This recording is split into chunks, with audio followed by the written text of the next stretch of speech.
समाधान ग्रुप एक नया वेंचर शुरू करने जा रहा है, एक नई परिभाषा लिखने जा रहा है। इस पूरी नर्चरिंग प्रोसेस है, जो हमारा इंक्यूबेशन प्रोसेस है, जो हम आज एंटरप्रेन्योर्स की हेल्प कर रहे हैं, उसमें एक नया अध्याय जुड़ने जा रहा है। आज तक आप हमारे अलग अलग चैनल्स, जो एंटरप्रेन्योर इंडिया टीवी है, जो उद्यमी है, उसके थ्रू आप जो है वो बहुत सारी इंडस्ट्रियल डॉक्यूमेंट्रीज, गवर्नमेंट स्कीम्स और बहुत सारे प्रोग्राम्स की आप नॉलेज पाते रहे हैं।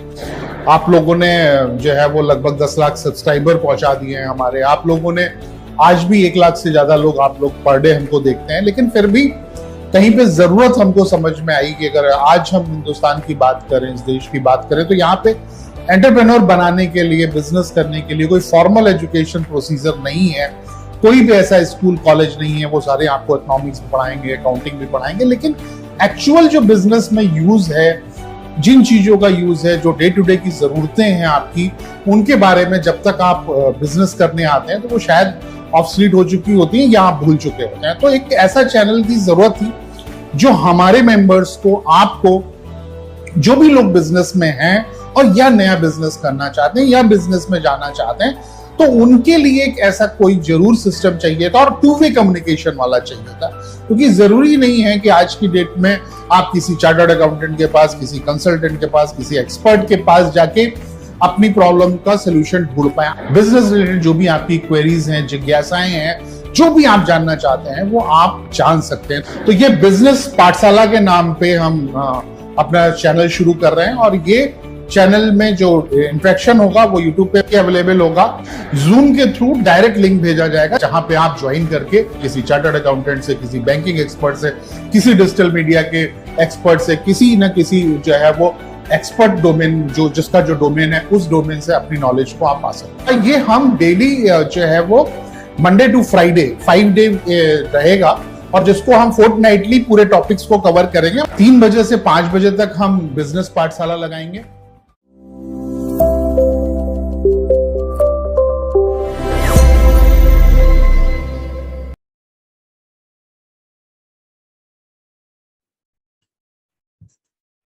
Hello and good afternoon all. My self CA Ayush तलवार। आज बिजनेस पाठशाला में हम लोग एक बहुत इंपॉर्टेंट सेशन के बारे में डिस्कशन करेंगे, that is on government schemes. जो हमारी सेंट्रल गवर्नमेंट की स्कीम्स होती हैं या स्टेट गवर्नमेंट की स्कीम्स होती हैं, उसके बारे में आज हम लोग का एक सेशन होता है। इसमें हम लोग डिस्कशन करेंगे। ऐसी बहुत सारी स्कीम्स होती हैं जो सेंट्रल गवर्नमेंट लेके आती है या डिफरेंट स्टेट गवर्नमेंट्स लेके आती हैं कुछ एंटरप्रेन्योर्स के लिए, चाहे वो जो भी बिजनेस करना चाहते हो, वो मैन्युफैक्चरिंग एक्टिविटी हो, आपकी ट्रेडिंग एक्टिविटी हो या सर्विस सेक्टर हो। आप डिफरेंट डिफरेंट सेक्टर्स में अगर डील कर रहे हैं, बिजनेस कर रहे हैं। कुछ एंटरप्रेन्योर हैं जो कोल्ड चेन फैसिलिटी देना चाहते हैं, या फूड प्रोसेसिंग सेक्टर में आना चाहते हैं, या एनिमल हस्बेंड्री के सेक्टर में आना चाहते हैं। तो सबके लिए डिफरेंट डिफरेंट स्कीम्स जो होती हैं गवर्नमेंट लेके आती है। इन स्कीम्स की मदद से कुछ सब्सिडी मिलती है, कुछ ग्रांट्स मिलती है, कुछ रिलीफ मिलता है एंटरप्रेन्योर्स को, जो बिजनेसमैन है। और उससे उनको ये बेनिफिट मिलता है कि उनकी जो कॉस्ट ऑफ प्रोजेक्ट है वो थोड़ी कम हो जाती है। उनको शुरू में अगर जो बिजनेस स्टार्ट करना है उसके लिए कुछ लागत लगानी है तो उसमें उनको थोड़ी सी छूट मिल जाती है। आपको कैपिटल सब्सिडी मिल सकती है, आपको इंटरेस्ट सब्सिडी मिल सकती है। उन सब का डिस्कशन हम लोग करेंगे आज। वुमेन्स अगर हैं, वो अगर कुछ नया बिजनेस में आना चाहती हैं या कुछ स्टार्टअप करना चाहते हैं, तो वुमेन्स के लिए कुछ अलग सी स्कीम आती है कि नहीं आती है, ये सब आज की जो हमारे सेशन होता है स्कीम्स वाला, उसमें लोग डिस्कस करेंगे। इन्हीं में से हमारी एक स्कीम है PMEGP स्कीम, दैट इज आपकी prime minister employment generation programme. इस स्कीम्स के क्या बेनिफिट हैं, कौन कौन इस बेनिफिट को अवेल कर सकता है। अगर आप कुछ मैन्युफैक्चरिंग एक्टिविटी कर रहे हैं तो क्या आप PMEGP में आ पाएंगे कि नहीं आ पाएंगे।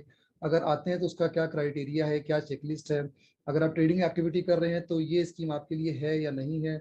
अगर आप सर्विस सेक्टर में है तो ये स्कीम का बेनिफिट आप ले सकते हैं कि नहीं ले सकते हैं। हर स्कीम के कुछ ना कुछ एक एलिजिबिलिटी क्राइटेरिया होता है कि ये पैरामीटर्स अगर आप जस्टिफाई करते हैं या टिक करते हैं तो आप उस स्कीम का बेनिफिट ले सकते हैं। साथ ही साथ उसी स्कीम में कुछ नेगेटिव लिस्ट होती है कि अगर आप इन प्रोडक्ट का मैन्युफैक्चरिंग कर रहे हैं या इस बिजनेस में डील कर रहे हैं तो ये स्कीम का बेनिफिट आपको नहीं मिल सकता। उसमें वुमेन्स के लिए क्या है, अगर आप SC ST हैं या रूरल एरिया से हैं या अर्बन एरिया से हैं तो उसमें आपको क्या रियायत मिलेगी। आपकी जो प्रोजेक्ट कॉस्ट है, आपका जो बिजनेस है, उसका कितना होना चाहिए। कॉस्टिंग 20 लाख होनी चाहिए, 50 लाख, 1 करोड़, 2 करोड़, उसकी लिमिट्स के बारे में हम लोग चर्चा करेंगे। And for this we have an expert with us, Akram Mohammad ji. मैं उनका बहुत बहुत स्वागत करता हूँ बिजनेस पाठशाला के प्लेटफॉर्म में। Welcome, Akram ji, on Business Pathshala platform. Okay, so आज जो हम लोग डिस्कस करेंगे पीएमईजीपी के बारे में, उसके लिए हमारे साथ मोहम्मद जी जुड़े हैं, जो इसके बारे में डिटेल चर्चा करेंगे कि हम कौन कौन लोग हैं जो इसका बेनिफिट ले सकते हैं, कौन नहीं ले पाएंगे, इसमें मैन्युफैक्चरिंग एक्टिविटी कर पाएंगे नहीं कर पाएंगे, इसके क्या क्राइटेरियाज हैं, क्या मेरिट्स हैं, क्या डिमेरिट्स हैं, इन सब के बारे में चर्चा करेंगे. सो अकरम जी, हाँ जी, नमस्कार. नमस्कार जी, सर. नमस्कार. Okay, I just hand over this session on PMEGP to Akram ji कि आप इस सेशन को वो आगे बढ़ाएं और इसमें डिटेल चर्चा करते हैं स्कीम के बारे में. जी, थैंक यू, धन्यवाद आयुष जी. सर, सभी पार्टिसिपेंट का बहुत बहुत स्वागत. आज हम डिस्कस करेंगे. एप्रोलोजाइज सर, उससे पहले आपका एक वीडियो चल रहा है सर, उसके बाद आपका सेशन शुरू करते हैं. जी सर, जी सर.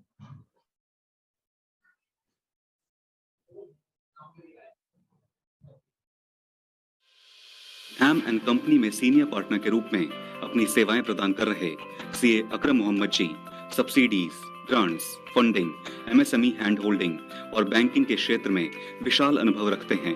पिछले 21 वर्षों से grant and aid schemes of ministry of food processing, subsidy schemes of national horticulture board, venture capital schemes of SFAC समेत विभिन्न गवर्नमेंट स्कीम्स में भी अपनी सेवाएं प्रदान करते रहे हैं. सीए अकरम मोहम्मद जी का बिजनेस पाठशाला में एक्सपर्ट के तौर पर हम स्वागत करते हैं.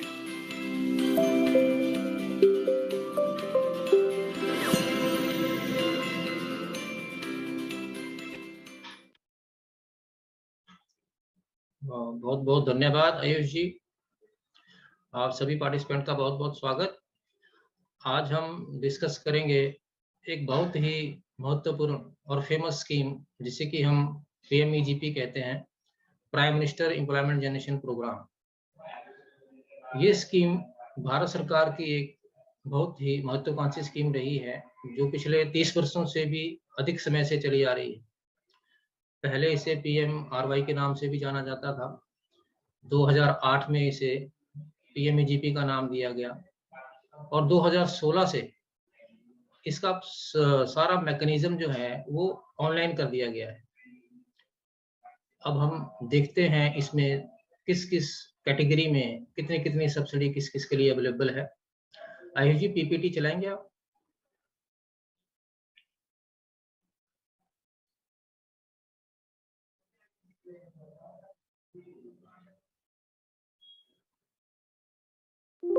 जैसा कि मैं कह रहा था कि पीएमईजीपी स्कीम 2008 में लॉन्च की गई थी. उससे पहले हमारे पास 2 स्कीम्स हुआ करती थी, जिसे हम प्राइम मिनिस्टर रोजगार योजना और रूरल एम्प्लॉयमेंट जनरेशन प्रोग्राम कहा करते थे. उन दोनों को मर्ज करके पीएमईजीपी का नाम दिया गया. ये एक सेंटर की स्कीम है, मतलब इसका मतलब है कि संपूर्ण भारत में एक ही तरह का इसमें सब्सिडी का पैटर्न जो है वो रहता है. And it is governed by the MSME ministry. जो इम्प्लीमेंटिंग एजेंसी है इस स्कीम के लिए, उसे केवीआईसी को इसका दायित्व दिया गया है, khadi and village industry commission. अब हम देखते हैं कि किस कैटेगरी में किसको कितनी सब्सिडी इसमें मिल सकती है. नेक्स्ट स्लाइड चलाएंगे जी. इस स्कीम में सब्सिडी के लिए हमें कैटेगरी को 2 हिस्सों में बांटा गया है. एक जनरल कैटेगरी के लोगों के लिए और एक स्पेशल कैटेगरी के लोगों के लिए. और इसके अलावा इसमें एक कॉन्सेप्ट दिया गया है जिसे हम रूरल एरिया और अर्बन एरिया कहते हैं. रूरल एरिया में सब्सिडी थोड़ी ज्यादा रहती है और अर्बन एरिया में सब्सिडी थोड़ी कम रहती है, क्योंकि इसकी इम्प्लीमेंटेशन एजेंसी जो है वो khadi and village industry commission है, जिसका मेन फोकस रूरल एरिया में एम्प्लॉयमेंट जनरेट करना है. तो इसलिए रूरल एरिया को थोड़ा ज्यादा इसमें महत्व दिया गया है. अब रूरल एरिया और अर्बन एरिया में डिफरेंस क्या है? What is the difference between the two? हम रूरल एरिया किसे कहते हैं? इस स्कीम के तहत रूरल एरिया हम उसे कहते हैं जहां की पॉपुलेशन जो है वो 20,000 से कम है. यानी कि आप जिस गांव में, जिस शहर में ये उद्योग स्थापित कर रहे हैं, अगर उस गांव या शहर की आबादी 20,000 से कम है तो हम इसे रूरल एरिया कहेंगे. रूरल एरिया का मतलब यहाँ ये नहीं है कि गांव ही होगा. अगर कोई छोटा शहर है, छोटा टाउन है, इंडिया में बहुत से ऐसे छोटे छोटे टाउन हैं जिनकी आबादी 20,000 से कम है, तो इवन वो टाउन या शहर होते हुए भी इस स्कीम के अंतर्गत हम उसको रूरल एरिया की डेफिनेशन में ही लेंगे। और अर्बन एरिया जहाँ पे पॉपुलेशन 20,000 से ज्यादा है। अब जनरल कैटेगरी में इसमें सब्सिडी 25% रहती है रूरल एरिया में, और अर्बन एरिया में वो 15% रहती है। स्पेशल कैटेगरी में कौन कौन से लोग आते हैं? कोई शेड्यूल कास्ट हैं, शेड्यूल ट्राइब हैं, अदर बैकवर्ड क्लासेस हैं, माइनॉरिटी है, एक्स सर्विसमैन है, फिजिकल हैंडीकैप है। नॉर्थ ईस्टर्न रीजन का जो हमारा पूरा पैच है, जहां हमारे 6-7 स्टेट कवर होते हैं, असम है, अरुणाचल है, सिक्किम है, मेघालय है, अरुणाचल प्रदेश है, वो सारा रीजन हमारा नॉर्थ ईस्टर्न रीजन कहलाता है। हिल एरिया है, बॉर्डर एरिया है, या वुमेन एंटरप्रेन्योर है। तो वुमेन एंटरप्रेन्योर को भी यहाँ पे अगर रूरल एरिया में यूनिट लगाना चाहते हैं तो 35% सब्सिडी है, और अगर वो अर्बन में लगाना चाहते हैं तो 25%। वुमेन जो है अगर जनरल कैटेगरी की भी होंगी तो वुमेन के लिए यहाँ कोई स्पेशल अलग से नहीं है कि कोई 80 की होंगी, SST की होंगी, OBC की होंगी। Even women from the general category is also eligible for the higher rate of subsidy. Next हम इसमें देखते हैं कि प्रमोटर शेयर और लोन का इसमें क्या कंपोजिशन रहेगा। इसमें सबसे बड़ी बात यह है कि ये सब्सिडी की स्कीम है और इसमें बैंक का लोन जो है वो रखना भी जरूरी है। अब हम ये देखते हैं कि बैंक और बेनिफिशियरी का शेयर इसमें कितना रहेगा। बेनिफिशियरी कौन होता है? जो एप्लीकेंट होता है। आप इसमें ये भी ध्यान रखिए कि इसमें जो एप्लीकेंट है वो इंडिविजुअल फोकस ये स्कीम है। अगर आप इंडिविजुअल्स हैं तब आप इस स्कीम में अप्लाई कर सकते हैं। अगर आप कोई पार्टनरशिप फर्म है या आप प्राइवेट लिमिटेड कंपनी है तो प्राइवेट लिमिटेड कंपनी और पार्टनरशिप फर्म इस स्कीम में अप्लाई नहीं कर सकती। हालांकि अगर कोई सेल्फ हेल्प ग्रुप है, कोई सोसाइटी है, तो उनके लिए स्पेशल प्रावधान है, वो स्कीम के तहत लोन अप्लाई कर सकते हैं। लास्ट बैक वाली स्लाइड पे जाएंगे, अभी पूरा नहीं हुआ था। आयुष जी पीछे वाली स्लाइड ले लीजिए 1 minute.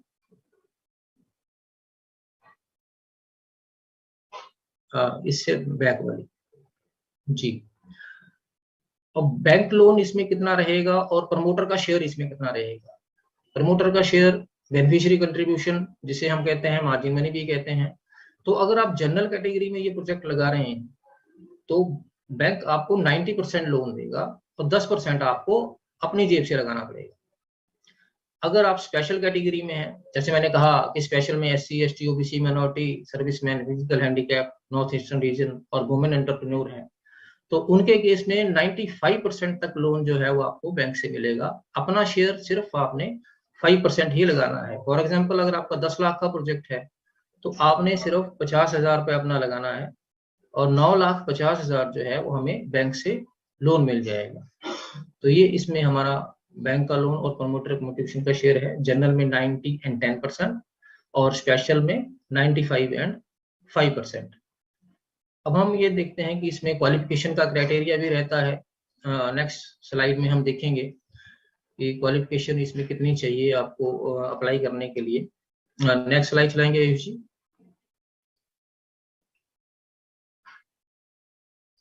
This is the main condition. Qualification की जो कंडीशन है PME-GP के केस में, अगर आप 8वीं पास हैं तभी आप मैन्युफैक्चरिंग का कोई 10 लाख से ऊपर का यूनिट लगा सकते हैं। और अगर सर्विस सेक्टर में यूनिट लगाना आप चाहते हैं तो 5 लाख से अगर ऊपर का यूनिट आप लगाना चाहेंगे तो आपकी क्वालिफिकेशन मिनिमम 8th पास होनी चाहिए।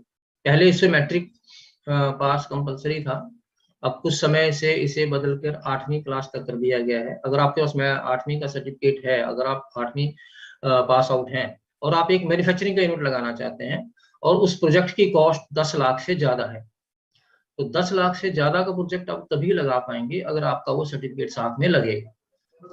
अगर आपके पास 8वीं का सर्टिफिकेट नहीं है तो 10 लाख से ऊपर का यूनिट आप नहीं लगा पाएंगे। इस स्कीम के तहत जो प्रोजेक्ट की कॉस्ट है वो मैक्सिमम कॉस्ट 25 लाख रहती है। तो अगर कोई 7वीं पास है और 8वीं नहीं हो सकी और 25 लाख का कोई यूनिट लगाना चाहता है तो वो नहीं लगा पाएगा। उसको अपनी प्रोजेक्ट की जो लागत है वो 10 लाख तक ही सीमित करनी पड़ेगी। इसी तरह सर्विस सेक्टर में भी मैक्सिमम जो सीमा है किसी प्रोजेक्ट की, मैन्युफैक्चरिंग सेक्टर में 25 लाख है और सर्विस सेक्टर में 10 लाख है। मतलब सर्विस सेक्टर में आप 10 लाख से ज्यादा के यूनिट नहीं लगा सकते। तो अगर आप सर्विस सेक्टर में 5 लाख से ऊपर का यूनिट लगाएंगे तब भी आपका 8वीं का सर्टिफिकेट उसमें लगेगा, you should be middle pass. अगर आपके पास नहीं है तो फिर आपको अपनी प्रोजेक्ट लागत को कम करना पड़ेगा, फिर आपको उसको 5 लाख से नीचे लाना पड़ेगा। तो ये इसमें ध्यान देने वाली बात है इस स्लाइड में। अब नेक्स्ट हम इसमें स्लाइड में देखेंगे और क्या क्या इसमें प्रोविजंस हैं। एक कंडीशन इसमें और भी है कि promoter should be 18 years of age, 18 साल उसकी होनी चाहिए। और ये प्रपोजल जो है, ये प्रोजेक्ट जो है वो एग्जिस्टिंग के लिए अवेलेबल नहीं है। अगर आप कोई नया यूनिट लगाना चाहते हैं तभी आप PME-GP में इसको डाल सकते हैं, prime minister employment generation programme में। इसे हम ग्रीन फील्ड प्रोजेक्ट्स कहते हैं। ग्रीन फील्ड प्रोजेक्ट्स का मतलब नया यूनिट। कई बार किसी का ऑलरेडी चल रहा है, वो कह रहा है जी मैं इसमें एक्सपेंशन कर लेता हूँ, तो वो एक्सपेंशन इसमें अलाउड नहीं है, आपको नए सिरे से ही यूनिट लगाना पड़ेगा।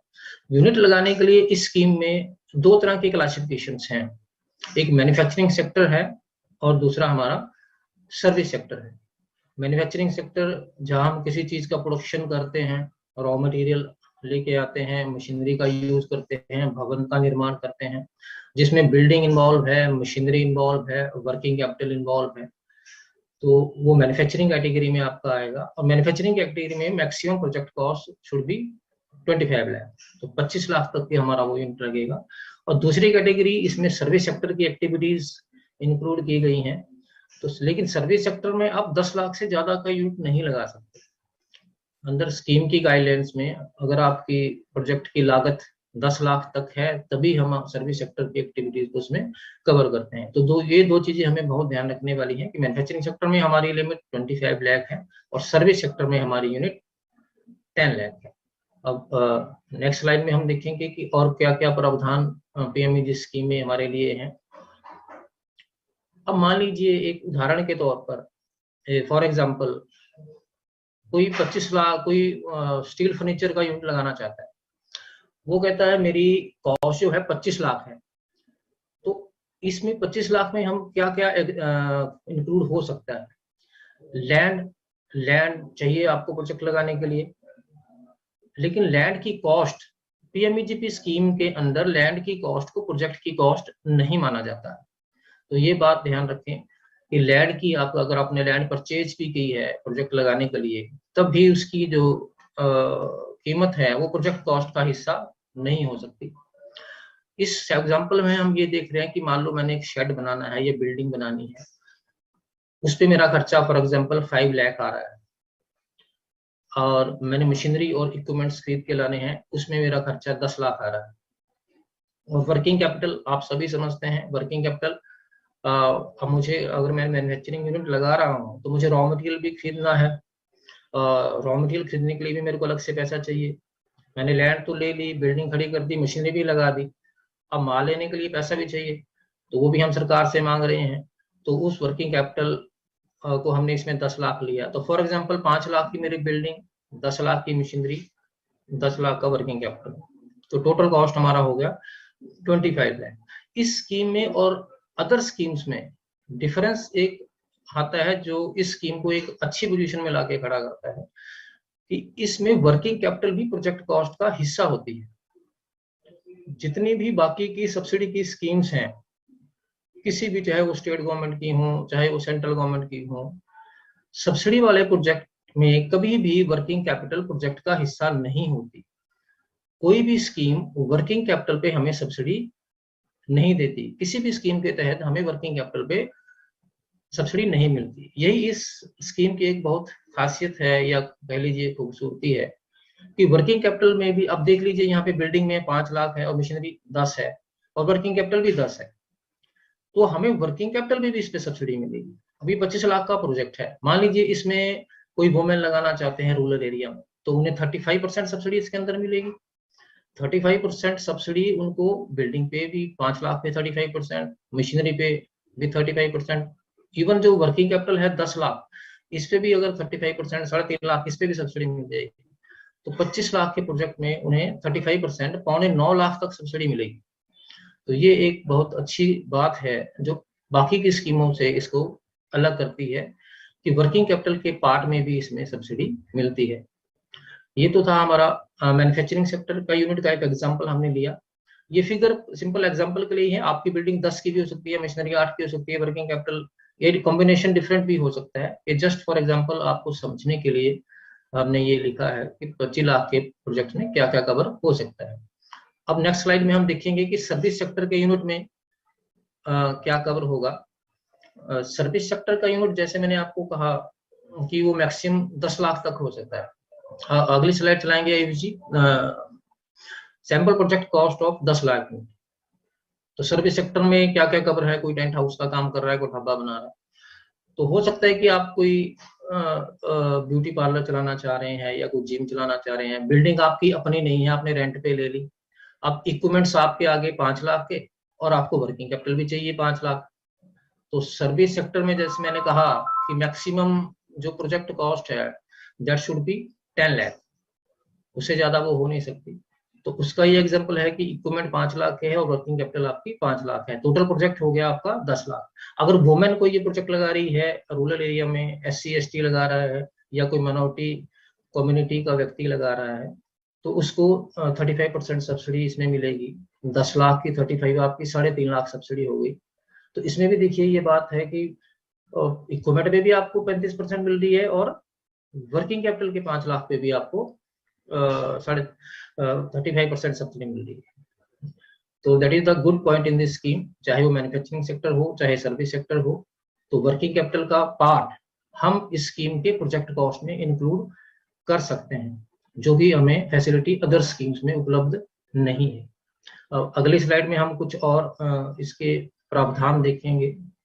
आयुष जी नेक्स्ट स्लाइड चलाएंगे। अब हम एग्जांपल देखते हैं। मैंने अभी डिस्कस किया कि मैन्युफैक्चरिंग एक्टिविटीज, तो मैन्युफैक्चरिंग एक्टिविटीज तो हजारों तरह की होती हैं। कुछ एग्जांपल के तौर पर हम देख लेते हैं कि क्या क्या कवर हो सकता है। फॉर एग्जांपल आप कोई स्टील का या वुडन फर्नीचर का कोई यूनिट लगाना चाहता है तो वो भी इसमें कवर होगा। Concrete block and tile making का आजकल काफी अच्छा इस उद्योग में ये अच्छा यूनिट निकल के आया है। आपने आजकल देखा होगा कि बाहर आउटडोर पे चाहे पार्किंग का एरिया हो या कहीं भी, इवन छोटी सड़कों में भी टाइल्स यूज होती हैं बाहर, तो आउटडोर टाइल्स हैं या इंडोर टाइल्स हैं, कंक्रीट ब्लॉक मेकिंग और टाइल मेकिंग का यूनिट आप लगा सकते हैं। फूड प्रोसेसिंग के छोटे यूनिट जो कि 25 लाख तक के हैं, किसी भी तरह के हों, चाहे वो जूस जैम अचार के हों, चाहे वो मिल्क प्रोसेसिंग के हों, चाहे वो चिप्स बनाने का है, कुरकुरे बनाने का है, नमकीन बनाने का है, बेकरी का है, स्वीट्स का है, जितने भी फूड प्रोसेसिंग के यूनिट्स हैं, इवन एनिमल फीड का है, वो सब इसमें कवर होते हैं। दोस्त फूड प्रोसेसिंग यूनिट्स में कवर हो जाएंगे। इसके अलावा कोई डिटर्जेंट का है, सोप है, इस तरह के यूनिट। कुछ छोटे उद्योग होते हैं, कैंडल मेकिंग का है, गारमेंट मैन्युफैक्चरिंग का भी मशीनरी और बिल्डिंग आप जिसमें यूज हो। गारमेंट शॉप इसमें इंक्लूड नहीं है, गारमेंट मैन्युफैक्चरिंग इंक्लूड है। पेपर कप प्लेट्स, तो इस तरह के हर तरह का मैन्युफैक्चरिंग यूनिट जो है वो मैन्युफैक्चरिंग एक्टिविटी में आता है, जो हम 25 लाख तक उसकी कॉस्ट को ले जा सकते हैं, इंक्लूडिंग वर्किंग कैपिटल। अब हम कुछ एग्जांपल देखते हैं नेक्स्ट स्लाइड में कि सर्विस सेक्टर में हमारे कौन कौन से इसमें इंक्लूड हैं। आयुष जी नेक्स्ट स्लाइड देखेंगे। मैन्युफैक्चरिंग के अलावा सर्विस सेक्टर में क्या क्या एक्टिविटीज हैं जो हम इसमें कवर कर सकते हैं। जैसे मान लीजिए कोई रोड साइड ढाबा है, कोई व्यक्ति ढाबा खोलना चाहता है, इसको छोटा सा रेस्टोरेंट हम कह लें। ध्यान रखिए सर्विस सेक्टर एक्टिविटीज की जब मैं बात कर रहा हूँ तो प्रोजेक्ट की कॉस्ट जो है वो 10 लाख से ज्यादा नहीं होगी। तो इसमें क्या क्या कवर हो जाएगा। आपका रोड साइड का ढाबा है, कोई जिम खोलना चाहता है, हेयर सैलून है, ब्यूटी पार्लर है। कुछ हमारे कॉन्ट्रैक्टर भाई हैं, उनको शटरिंग की जरूरत रहती है, वो शटरिंग रेंट पे देते हैं। ये एक बहुत ही फेमस स्कीम में प्रोजेक्ट है। शटरिंग के यूनिट काफी आते हैं इस स्कीम के अंडर, लेकिन शटरिंग भी 2 तरह की रहती है, आपको लकड़ी की शटरिंग और लोहे की शटरिंग। तो याद रखिए लकड़ी की शटरिंग इसमें इंक्लूड नहीं है, और स्टील शटरिंग, आयरन शटरिंग जो है उसके चैनल्स जो हैं वो यूनिट इसमें इंक्लूड हो सकता है कि 10 लाख तक की कोई शटरिंग देना चाहता है और वो आगे किराए पर देगा, तो ऐसा यूनिट जो है इसमें लग सकता है।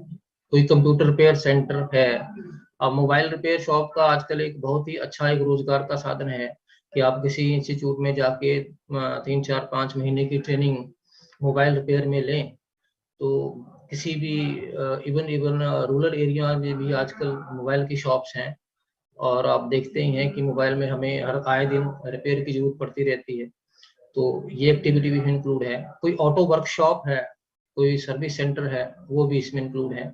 इवन टेंट सर्विसेज हैं या इवेंट मैनेजमेंट है, ऑल अदर तरह की जितनी भी सर्विस की एक्टिविटीज हैं वो सारी इसमें शामिल है। और maximum project cost that is 10 lakh in service sector. कुछ और प्रोविजंस हैं जो हम अगली स्लाइड में देखते हैं कि पीएमईजीपी में और क्या क्या ऐसी चीजें हैं जो हमें पता होनी चाहिए। नेक्स्ट स्लाइड आयुषी, इसकी नेक्स्ट स्लाइड चलाएंगे।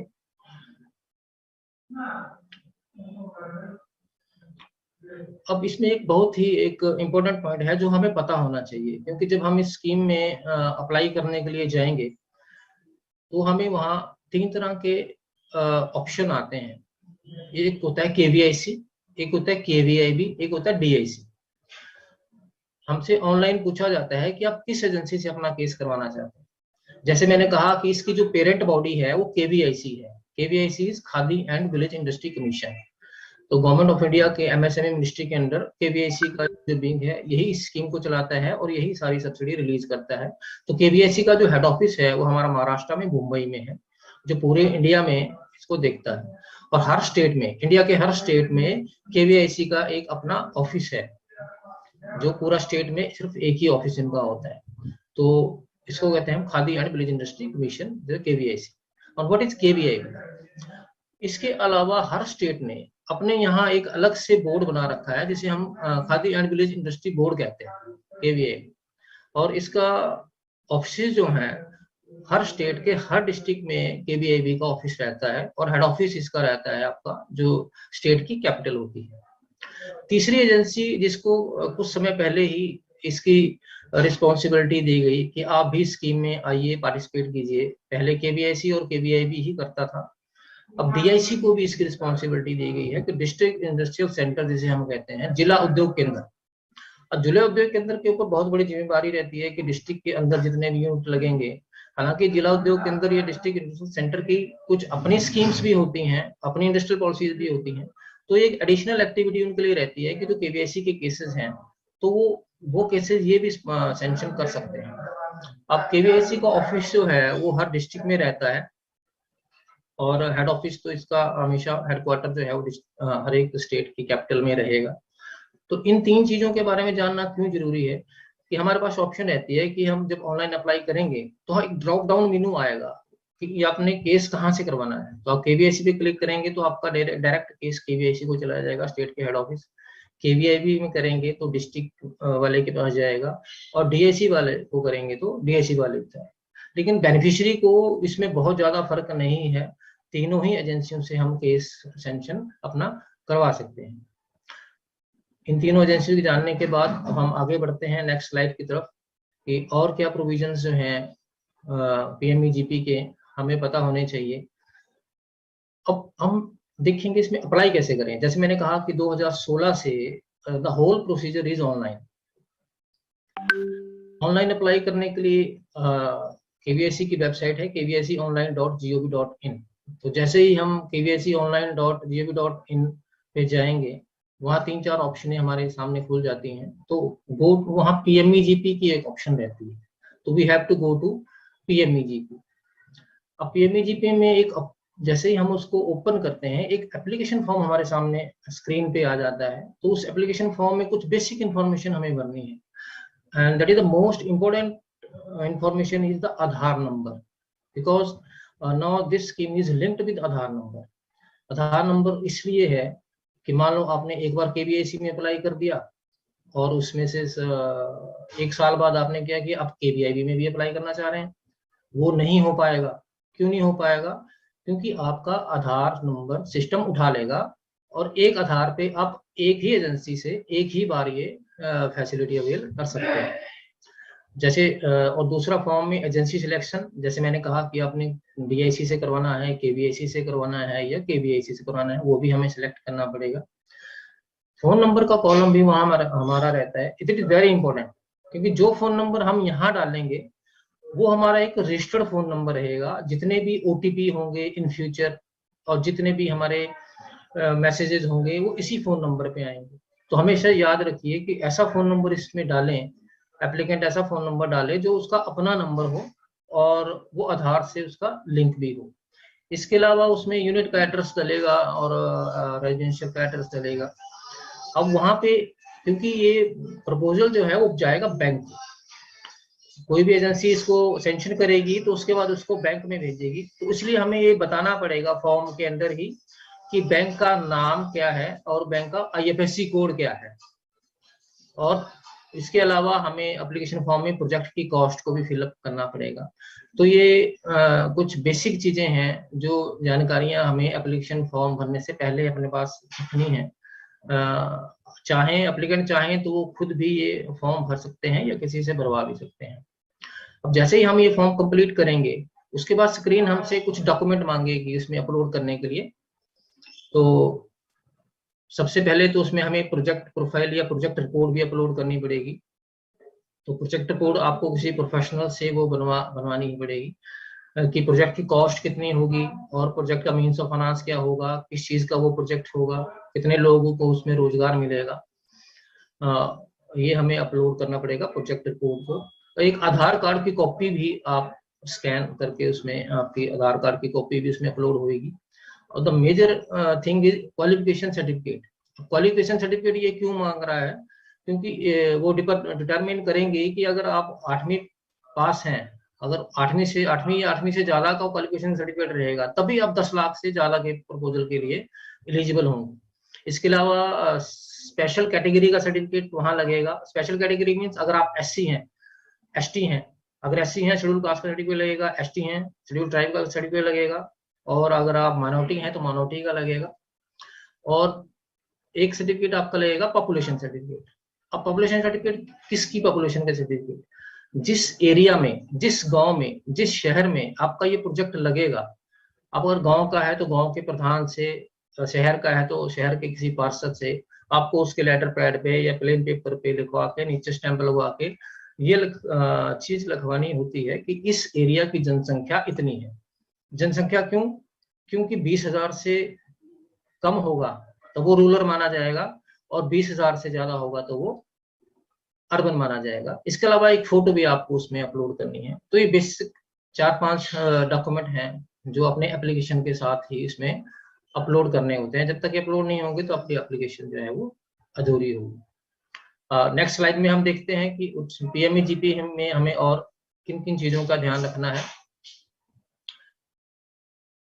इम्पोर्टेंट चीज है इस स्कीम के अंदर जिसको हम कहते हैं एंटरप्रेन्योर डेवलपमेंट प्रोग्राम, जिसको हम कहते हैं EDP ट्रेनिंग।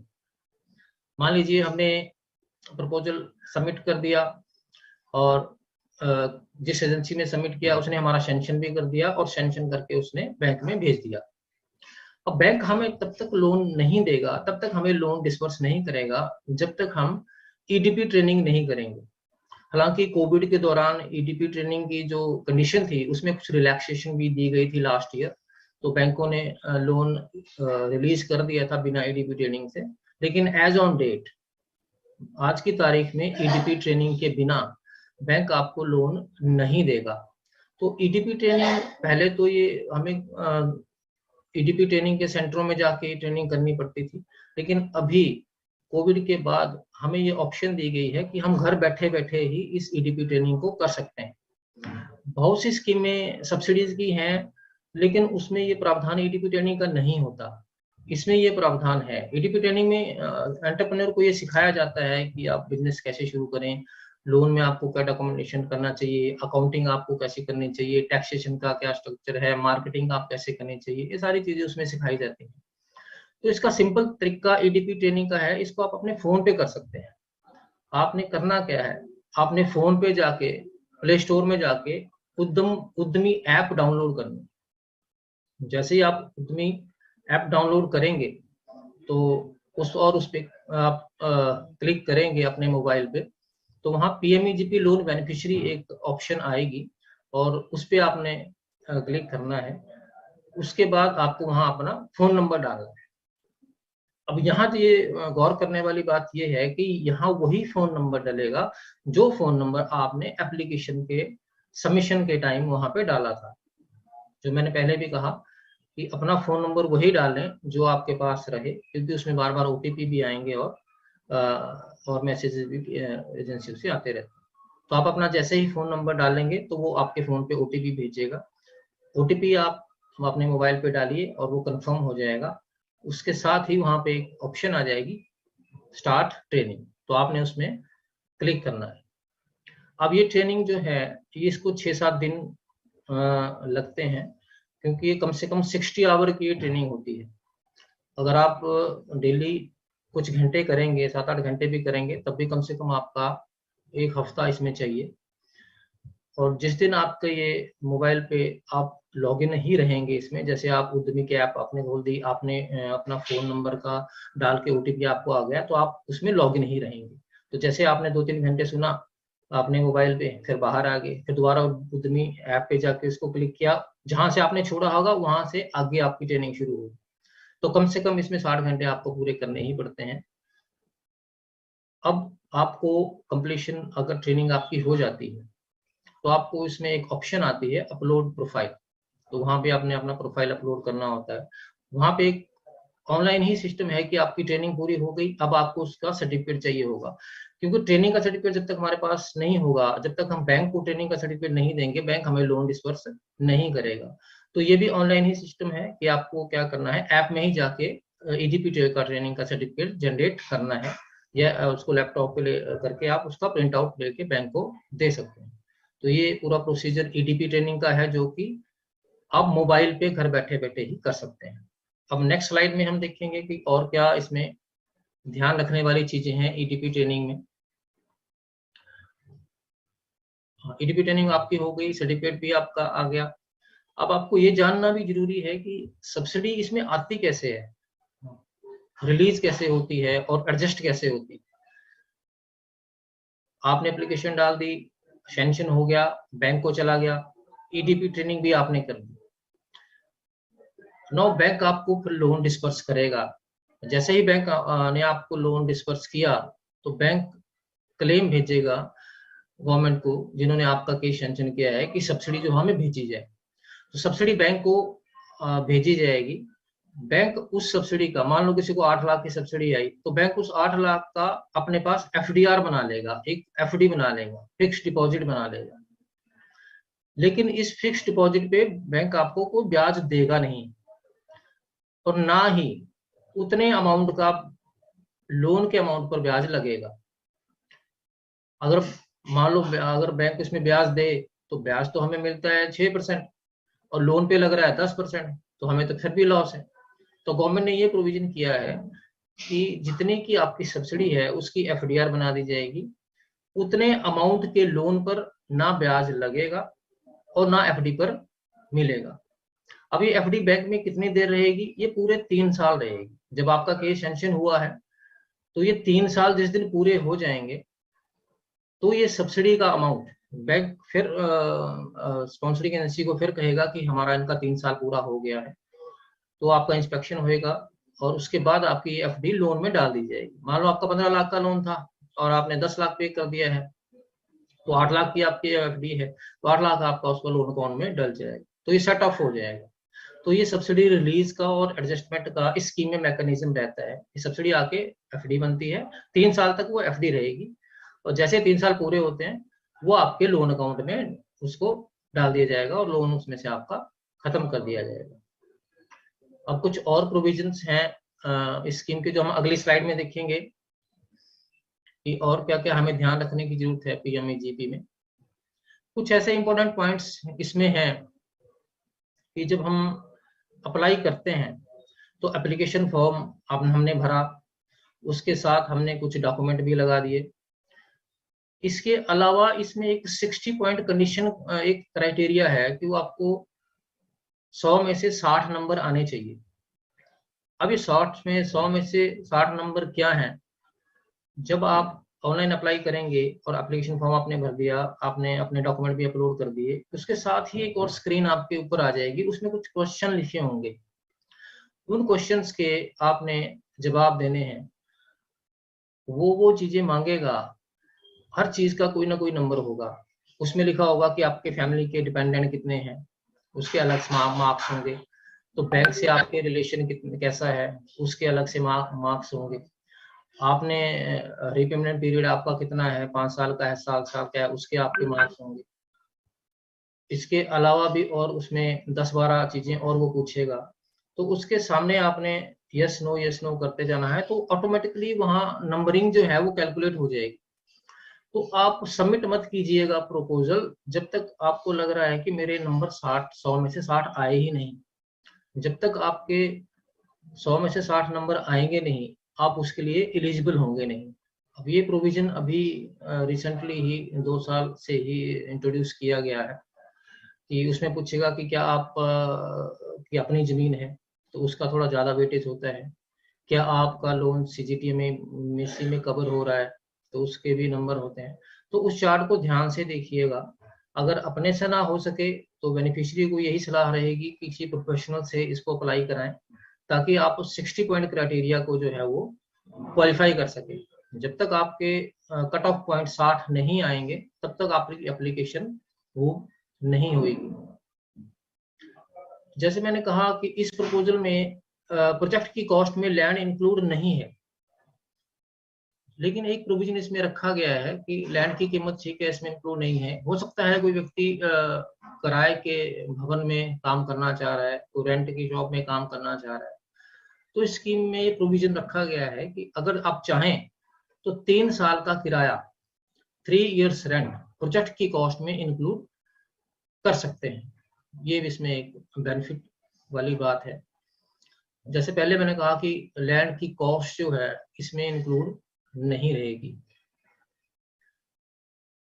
अब एक इसमें नया प्रोविजन भी इंक्लूड किया गया है पीएमजीपी स्कीम में। मान लीजिए आपने 25 लाख का लोन लिया, 25 लाख का पीएमजीपी का प्रपोजल सैंक्शन करवाया, तो और आपको 5 साल आपने इसको ठीक चलाया, आपने लोन भी वापस कर दिया।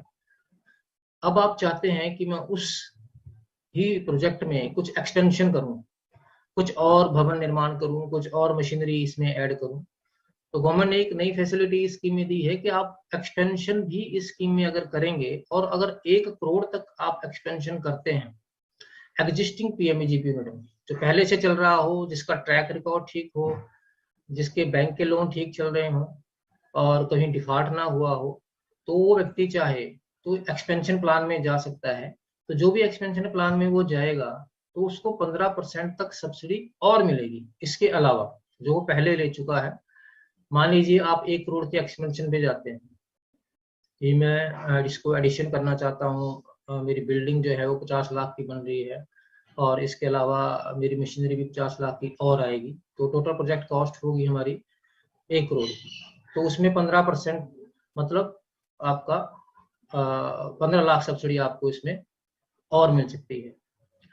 इस स्कीम में ऐसा भी नहीं है कि सभी प्रपोजल के लिए सब्सिडी अवेलेबल है। अब कुछ नेगेटिव लिस्ट में भी इंडस्ट्रीज इसमें डाली गई हैं। नेगेटिव लिस्ट में क्या है, कोई बीड़ी का उद्योग नहीं लगा सकता, कोई शराब का उद्योग इसमें नहीं लगा सकता। कुछ ऐसी भी स्कीम्स हैं जिनके लिए गवर्नमेंट ऑफ इंडिया ने कुछ अलग से स्टेट की या सेंटर की स्कीम्स रखी हुई हैं। जैसे कोई पोल्ट्री फार्म खोलना चाहता है, तो पोल्ट्री फार्म स्कीम इंक्लूड नहीं है, क्योंकि गवर्नमेंट कहती है कि पोल्ट्री फार्म के लिए हम आपको अलग से नाबार्ड की स्कीम्स हैं। या कोई डेयरी फार्म खोलना चाहता है तो वो भी इसमें इंक्लूड नहीं है। तो नेगेटिव लिस्ट भी इसमें है, जो कुछ चीजें इसमें अवेलेबल नहीं भी हैं।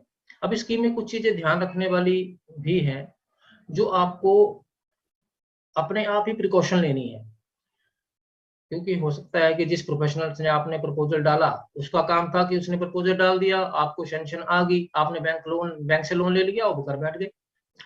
बैंक ने भी आपको लोन दे दिया, बैंक अपना बिजी हो गया। तो लेकिन अभी सब्सिडी तो नहीं आई ना, सब्सिडी तो आपकी सैंक्शन हो गई, सैंक्शन होके बैंक ने आपको लोन दे दिया। लेकिन आपको ये इंश्योर करना है कि क्या मेरे अकाउंट में सब्सिडी आ भी गई है, उसकी एफडी बन भी गई है कि नहीं बनी है। अगर नहीं बनी है तो वो फॉलोअप बेनिफिशियरी को ही करना है। क्यों, अगर वो डिले होगी, मान लो आपका 9,75,000 की सब्सिडी है, वो डिले हो गई, बैंक ने क्लेम नहीं भेजा, एफडी आपकी नहीं बनी, तो उसका लॉस किसको है? तो उसका लॉस बैंक को तो नहीं है, ना स्पॉन्सरिंग एजेंसी को है, ना उस प्रोफेशनल को है जिसने आपका प्रपोजल डाला था। उसका लॉस तो आपको हो रहा है। किस चीज का लॉस आपको हो रहा है? आपको इंटरेस्ट का लॉस हो रहा है। 9.25 लाख की अगर एफडी बन जाती तो उतने ही 9.25 लाख के लोन के अमाउंट में तो ब्याज लगना नहीं है, और जितना आप उसे डिले करोगे उतना वो लगेगा। तो क्या प्रिकॉशंस है? स्टेप बाय स्टेप शुरू से करता हूँ। आपने एप्लीकेशन डाल दी, आपका प्रपोजल सैंक्शन हो गया, स्पॉन्सरिंग एजेंसी ने उसको बैंक में भेज दिया, आपने ईडीपी ट्रेनिंग कर ली, बैंक ने आपको लोन दे दिया। अब हम सोचते हैं कि हमारा काम हो गया, नहीं। अब यहाँ से तो एक्चुअल काम शुरू होगा हमारा। बैंक ने लोन दे दिया, हमने लोन ले लिया, हमने अपने काम में बिजी हो गए, बैंक अपने बिजी हो गए।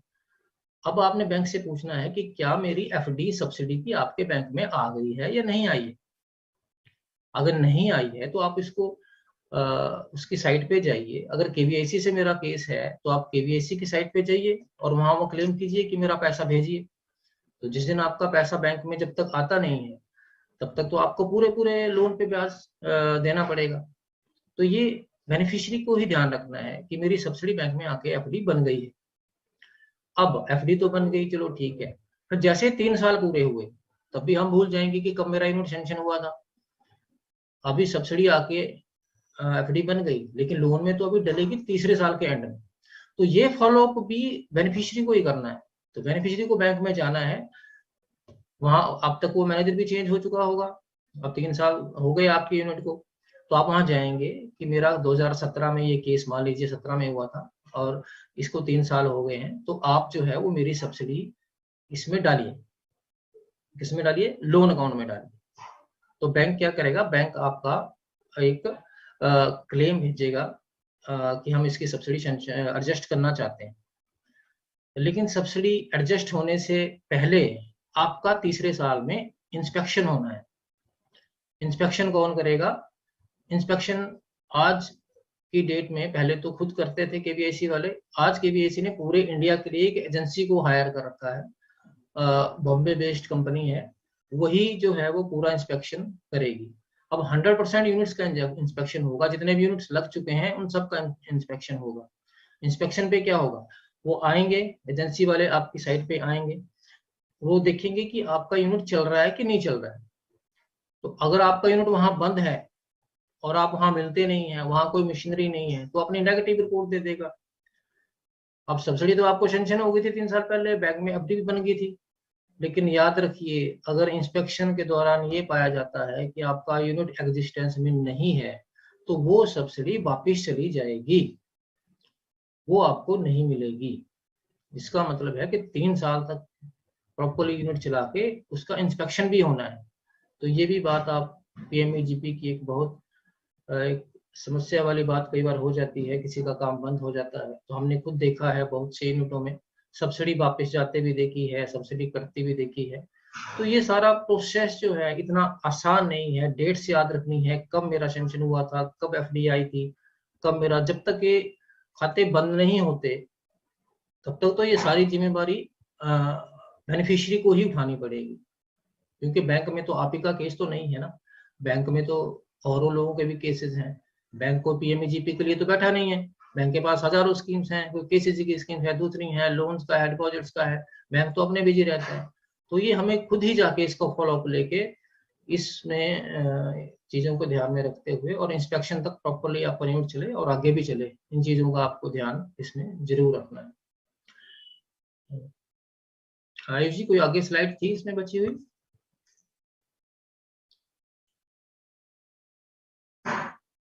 जी, अब हम शुरू करते हैं कुछ क्वेश्चन आंसर का सेशन जी, क्योंकि मोटे मोटे तौर पर हमने इसमें डिस्कस किया कि क्या था, तो कुछ क्वेश्चन ले लिए जाएं। जी। सबसे पहले तो धन्यवाद, आपने इतना डिटेल डिस्कशन किया पीएमईजीपी के ऊपर कि इसमें क्या क्या बेनिफिट आपको मिल सकते हैं, वुमेन्स हैं या अगर आप SC/ST से बिलोंग करते हैं तो आपको कितना बेनिफिट होगा, आपकी प्रोजेक्ट कॉस्ट कितनी होनी चाहिए, कितने परसेंटेज आपको सब्सिडी मिल सकती है, कैपिटल सब्सिडी कितनी है आपकी इसमें। कुछ ऐसे भी उद्योग हैं जो नेगेटिव लिस्ट में फॉल करते हैं, जैसे आपने कहा फार्मिंग एक्टिविटीज अगर है आपकी तो वो सब भी इसमें बैंड है, एलिजिबल नहीं है, आप उन स्कीम का बेनिफिट नहीं ले पाएंगे। सो कुछ ऐसे हमारे क्वेश्चन है जिसमें अभी हमने डिस्कस किया था आपकी स्लाइड में कि एक एंटरप्रेन्योरशिप डेवलपमेंट प्रोग्राम होता है कि डीपी ट्रेनिंग होती है जो हमारे बेनिफिशियरीज को या एप्लीकेंट को करनी चाहिए। तो जी। कोविड के टाइम पे तो हम लोग उसको ऑनलाइन कर रहे हैं, बट क्या बैंक इसकी कोई लाइबिलिटी लेता है या कोई बेनिफिट देता है बेनिफिशियरी को कि हम अपने एंड से आपको ईडीपी ट्रेनिंग कराते हैं?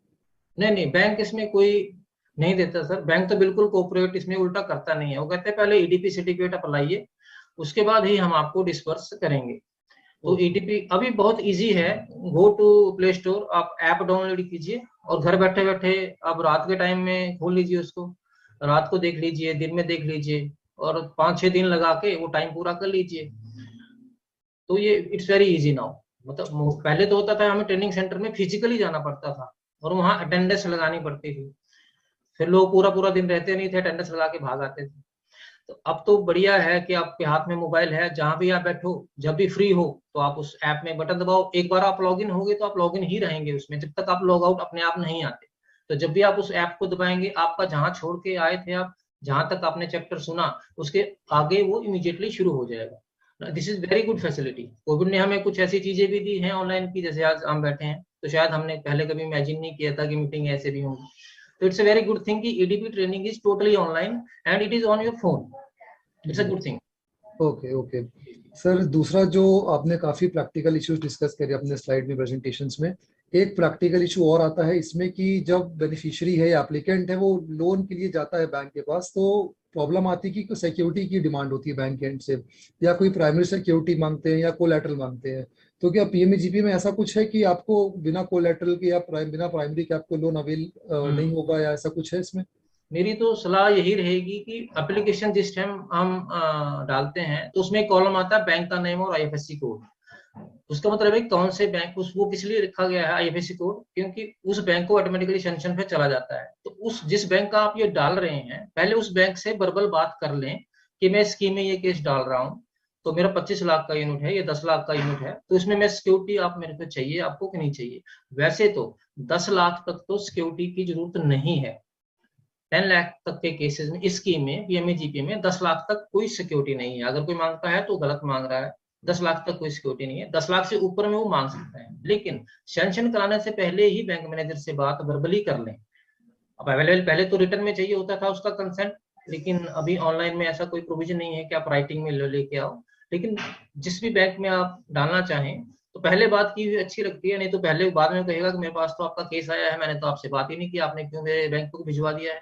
जी। तो first talk to bank, then upload the case in the portal. Okay, so sir क्या हमको बैंक की परमिशन पहले लेनी पड़ेगी पीएमजीपी अप्लाई करने से पहले इसमें? रिटर्न परमिशन की आवश्यकता पहले हुआ करती थी, अब रिटर्न की आवश्यकता नहीं है। लेकिन फिर भी अगर आप ले लें तो अच्छी बात है, ना भी लें लेकिन बात करके रखें। क्योंकि ऐसा होगा जैसे एप्लीकेशन फॉर्म में आप उसका आईएफएससी कोड डाल देंगे तो स्कीम केस सेंक्शन होने में हफ्ता लगता है, आजकल हफ्ता 10 दिन में केस सेंक्शन हो जाता है। तो ये ऑनलाइन ही उसके बैंक के उस पे चला जाएगा, बैंक को ऑनलाइन केस चला जाएगा। जब बैंक उसको खोलेगा तो आपका नाम देखेगा, तो अगर उससे बात आपसे नहीं की है तो शायद आपका केस वो ना भी करे। हो सकता है कि आपने पहले हमसे पूछा नहीं, बिना पूछे हमें केस आपने स्पॉन्सर्ड करवा दिया है। तो it's my suggestion, first talk to your bank manager and then put the case on the portal. Okay sir, क्या इसमें प्राइवेट बैंक के लिए अप्रोच कर सकता है बेनिफिशियरी? नहीं, private banks are not eligible to participate in PMEGP. Private bank इसमें participate नहीं कर सकते। ओके ओके जी जी सर, इसमें इंटरेस्ट सब्सिडी का कोई प्रावधान है, कोई बेनिफिट है कि आपको इंटरेस्ट में कोई छूट मिलेगी? जैसे आपने एफडी में बताया था कि इतने अमाउंट से जितनी अमाउंट की आपकी सब्सिडी, आपका टर्म लोन रिड्यूस हो जाएगा तो रिड्यूस अमाउंट पे इंटरेस्ट लगेगा। तो और कुछ इंटरेस्ट सब्सिडी है इसमें? नहीं, सब्सिडी इसमें सिर्फ कैपिटल सब्सिडी ही है, इंटरेस्ट सब्सिडी स्कीम में नहीं है। इंटरेस्ट सब्सिडी के लिए डिफरेंट स्टेट्स में है कि स्टेट्स की कोई अलग से स्कीम्स है, उसमें हो सकती है।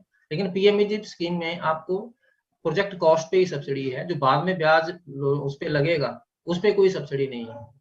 ठीक है, ओके। सो सर, जैसे सब्सिडी होती है तो ये हमारे डायरेक्टली अकाउंट में सैंक्शन हो जाती है 3 साल बाद? जैसे 3 साल के लिए आपने बताया था कि हमारा एक एफडी रिजर्व खड़ा हो जाता है बैंक के पास, तो जैसे ही वो 3 साल मैच्योर होते हैं तो डायरेक्टली अकाउंट में आ जाती है, या उसका ट्रीटमेंट कैसा होता है? नहीं सर, डायरेक्टली अपने आप को तो नहीं आएगी। शुरू में आपकी सब्सिडी आई, वो एफडी बन गई बैंक के अंदर, तो बैंक ने उसको 3 साल के लिए एफडी बना दी। वो एफडी अब 3 साल के बाद ऑटोमेटिकली उठ के लोन अकाउंट में नहीं जाएगी। उसमें एक बहुत बड़ा प्रोविजन रहेगा पहले कि बैंक को इंटीमेट करना पड़ेगा जिस सैंक्शनिंग अथॉरिटी को, जिसने वो केस सैंक्शन किया था कि now we are going to adjust this amount, तो वो इंस्पेक्शन होगा पहले उसका। जैसे मैंने बताया कि प्राइवेट एजेंसी अब हायर की है गवर्नमेंट ने, तो वो एजेंसी वाले आएंगे, आपके यूनिट का इंस्पेक्शन करेंगे। तो अगर इंस्पेक्शन रिपोर्ट फिर वो केबीआईसी को जाएगी, अगर वो सेटिस्फैक्ट्री है फिर वो केबीआईसी एडजस्टमेंट लेटर इशू करेगी बैंक को। उसकी अथॉरिटी मिलने के बाद ही बैंक उसको लोन में डाल पाएगा, अपनी तरफ से बैंक उसको लोन में एडजस्ट नहीं कर सकता। ओके सर, जैसे हमने अभी काफी बार जिक्र किया इंस्पेक्शन एजेंसी का, तो इसी से रिलेटेड एक सवाल है कि इंस्पेक्शन एजेंसी जो है वो डिटरमाइन कैसे करती है, क्या चेकलिस्ट होती है उनके, या क्या पॉइंटर्स होते हैं कि आपकी जो यूनिट थी, अगर मैन्युफैक्चरिंग यूनिट की बात करें तो वो 3 साल ऑपरेशनल में थी, तो कुछ ऐसा भी क्राइटेरिया है जिससे कि बेनिफिशियरी अपना उस चीज का बेनिफिट गवाए ना? हाँ, ये बहुत ही अच्छा क्वेश्चन है आपका, क्योंकि अब हम कहते हैं कि 3 साल यूनिट चला होना चाहिए। तो हो सकता है वो 3 साल उसने शुरू में ले लिया, 3 साल काम बंद रखा, और जब पता लगा कि अब इंस्पेक्शन होने वाला है, फिर वहां फिर से सामान रख दिया और बोर्ड वगैरह लगा दिया कि हाँ इंस्पेक्शन वाला आएगा तो उसको सब कुछ ठीक मिलेगा। तो इसके लिए वो क्या चेक करते हैं, इसके लिए जैसे मैंने कहा कि वर्किंग कैपिटल भी प्रोजेक्ट कॉस्ट का इसमें हिस्सा होता है। तो वर्किंग कैपिटल आपको बैंक किस में देगा, आपको सीसी के रूप में देगा। तो आपके वो सीसी अकाउंट की स्टेटमेंट लेंगे। जो इंस्पेक्शन एजेंसी है that will obtain the statement in 3 सालों की, वो सीसी की स्टेटमेंट लेंगे। उस सीसी की स्टेटमेंट को स्टडी करेंगे कि वाकई इसमें कुछ ट्रांजैक्शन होती थी, आपने कुछ सेल परचेज करते थे, कैश में कुछ डिपॉजिट हुआ भी है। तो that is the CC statement is the base. ये बहुत लोगों को अभी पता नहीं है कि बहुत लोगों की सब्सिडी जब सीसी स्टेटमेंट देखी गई तो उसमें ट्रांजैक्शन थी नहीं। ये थी तो कभी भी उसने मान लो 10 लाख की उसकी सीसी थी, तो कभी भी उसने 10 लाख की सीसी अवेल ही नहीं की, 10 लाख तक वो टच करके ही नहीं आया। वो 2-3 लाख निकालता था ब्याज के चक्कर में, ब्याज बचाने के चक्कर में, और उसने यूज नहीं की और सोचा सब्सिडी मेरे को मिल गई है। तो उन लोगों की सब्सिडी, उनका एक मैकेनिज्म है, सॉफ्टवेयर है, वो सीसी की स्टेटमेंट उसमें डालते हैं। तो वो देखते हैं कि कितनी बार ये टच हो, 10 लाख की सीसी टच हो रही है या नहीं हो रही है। तो उसके बेस पर वो डिटरमाइन करते हैं कि हाँ यूनिट जो है वो फंक्शनल था। अदरवाइज वो सब्सिडी इसमें काट देते हैं, प्रोपोर्शनली काट भी सकते हैं। तो ये ध्यान रखें कि सीसी टर्म लोन तो आपका ठीक है, आप रेगुलरली पे कर रहे हैं, तो जो भी ट्रांजैक्शन करें वो सीसी को ऑपरेट रखें, सीसी को चलाते रहें, ताकि आपका यूनिट जो है वो फंक्शनल रहे। ओके सर, कभी कभार होता क्या है कि सब्सिडी के लिए अप्लाई किया बेनिफिशियरी ने, एप्लीकेंट ने, तो सब्सिडी तो आपको मिल गई है बट फिर बैंक रिफ्यूज कर देता है लोन देने के लिए, तो उसमें क्या रेमेडी है, क्या ऑप्शन होगा? प्रैक्टिकली हमारे पास ऐसे काफी केसेस आए हैं कि हमने मान लो एसबीआई का नाम लिख दिया, 25 लाख का केस कर दिया, उस टाइम मैनेजर ने कहा चलो ठीक है मैं आपको लोन दे दूंगा, तो उसका नाम डाल दिया, केबीआईसी ने सैंक्शन करके बैंक में भेज दिया। अब सब्सिडी सैंक्शन हो गई, बैंक में चली गई। अब बेनिफिशियरी बैंक में गया तो मैनेजर ने कहा 25 लाख का लोन है, अब आप ये लेके आओ, ये लेके आओ। तो जब देखा तो उसका सिविल खराब निकल गया बंदे का, तो बैंक ने मना कर दिया मैं आपका लोन नहीं करूंगा, या कुछ और समस्या आ गई, वो सिक्योरिटी नहीं दे पाया। तो उसका समाधान ये है कि बैंक चेंज हो जाता है, केबीआईसी बैंक चेंज कर देती है। फिर आप, लेकिन आपको क्या, क्योंकि बैंक के सिस्टम में तो आपका केस सैंक्शन होके आ गया है, तो उसको बैंक में उसमें 3 कॉलम होते हैं कि वो under process, rejected and sanction. तो आप बैंक को जाके उनको कह सकते हैं कि आप हमारा केस नहीं कर रहे हैं, तो आप उसका रिजेक्ट का बटन यहाँ दबा दीजिए। तो जैसे वो रिजेक्ट का बटन दबाएगा, वो रिवर्ट होकर दोबारा से केबीआईसी के पास केस चला जाएगा। और वहां आप उनको नए बैंक का आईएफएससी कोड दे दीजिए कि मेरा बैंक इस बैंक में भेजिए, तो बैंक चेंज हो जाएगा, वो उसको चेंज करके फिर दूसरे बैंक में भेज देंगे। Okay sir, that is the process. Okay sir, इसमें नेक्स्ट सवाल मेरा ये है कि कभी कभार क्या होता है कि सब्सिडी का अमाउंट हमारा ज्यादा है कंपैरेटिवली अगर टर्म लोन से कंपेयर करें, तो उस केस में जो सरप्लस अमाउंट होता है उसका क्या बेनिफिट मिल पाता है बेनिफिशियरी को, या उसका ट्रीटमेंट? सब्सिडी जो आपको फॉर एग्जांपल मान लीजिए 25 लाख का आपका प्रोजेक्ट था, 15 का टर्म लोन था, 10 की सीसी थी, अब 8.25 लाख उसमें सब्सिडी है, लेकिन 15 लाख का जो टर्म लोन है आप वापस आप रीपे करते रहे, और रीपे करते करते आपने देखा कि मैं 10 लाख वापस कर चुका हूँ, तो टर्म लोन में सिर्फ 5 लाख रह गया वापस करने को।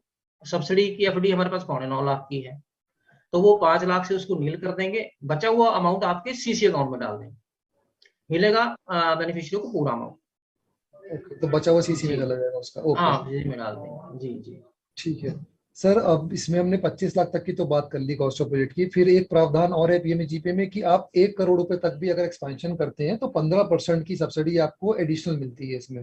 जी जी। तो इस केस में सर फिर से उसको फ्रेश एप्लीकेशन लेनी पड़ेगी, ईडीपी ट्रेनिंग फिर से हाँ। करनी पड़ेगी? फ्रेश एप्लीकेशन लेनी पड़ेगी, दोबारा से ईडीपी करने की जरूरत नहीं है। उसमें ऑप्शन रहता है एक्सटेंशन का, लेकिन ये तभी होगा जब पिछला केस आपका बंद हो चुका होगा, आप सारा लोन वापस कर चुके होंगे और यूनिट आपका सेटिस्फैक्टरी चल रहा होगा, तो उसके लिए आपको फ्रेश एप्लीकेशन डालनी पड़ेगी। ओके, तो सर बैंक ऐसा नहीं कहता है कि 25 लाख तक की आपकी जो प्रोजेक्ट कॉस्ट है उसमें हम इतना आपको 25% दे चुके हैं, अब आप 1 करोड़ के लिए एक्सपेंशन में जा रहे हो, तो जो 75 लाख का डिफरेंस है उस पे 15% सब्सिडी मिलेगी और जो टोटल कॉस्ट ऑफ प्रोजेक्ट है उस पे 15% को हाँ नहीं, सब्सिडी? 1 करोड़ का मतलब है 1 करोड़ 25 लाख, 25 तो काउंट नहीं होगा। 1 करोड़ का एक्सपेंशन मतलब टोटल 1 करोड़ का एक्सपेंशन। ओके जी जी ठीक। ओके सर, काफी इसमें प्रैक्टिकल एग्जांपल्स हमने अभी डिस्कस करे हैं, जो प्रैक्टिकल इश्यूज हैं जिनने काफी एफएक्यूज इसमें आपके साथ डिस्कस करे, काफी जी। तो आपने स्लाइड में ही कवर कर दिए थे अपने एक्सप्लेनेशन के दौरान।